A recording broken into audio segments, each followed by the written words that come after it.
Dalle ore di lezione a quella di ricreazione, dal consumo dei pasti all'educazione fisica. Manca la validazione del Ministero dell'Istruzione, ma le linee guida per la riapertura delle scuole, condivise dal Veneto nella conferenza delle regioni e delle province autonome, sono pronte e comprendono tutto lo spazio temporale attraversato quotidianamente dagli studenti, dall'arrivo a bordo di un mezzo pubblico all'uscita dall'istituto. Queste linee guida, lo vedrete, sostanzialmente prevedono i varchi all'ingresso nelle scuole, che sono cose sostenibili, no? Misura della temperatura corporea, l'igienizzazione, il tema delle scarpe piuttosto che delle mani. Questo lo possiamo chiedere a dei bimbi che vanno alle elementari o qualcun altro che è in età, diciamo, scolastica nella scuola dell'obbligo e anche agli operatori.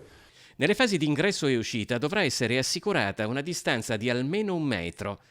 Nelle aule delle scuole materne, elementari e medie 1,80 metri quadrati a studente, mentre alle superiori 1,96. La mascherina non la si porta durante le lezioni, qua avete poi tutte le casistiche, la si indossa solo per uscire, che so, andare al bagno o uscire di classe o per gli spostamenti, dall'aula o per gli spostamenti. Sulla ricreazione c'è l'opzione, per evitare assembramenti, di farla in loco. Altre linee guida prevedono la pulizia e disinfezione di banchi, cattedre, corrimano, interruttori, maniglie, finestre e servizi igienici, così come nelle mense, dove sarà previsto un menù ad hoc monoporzione.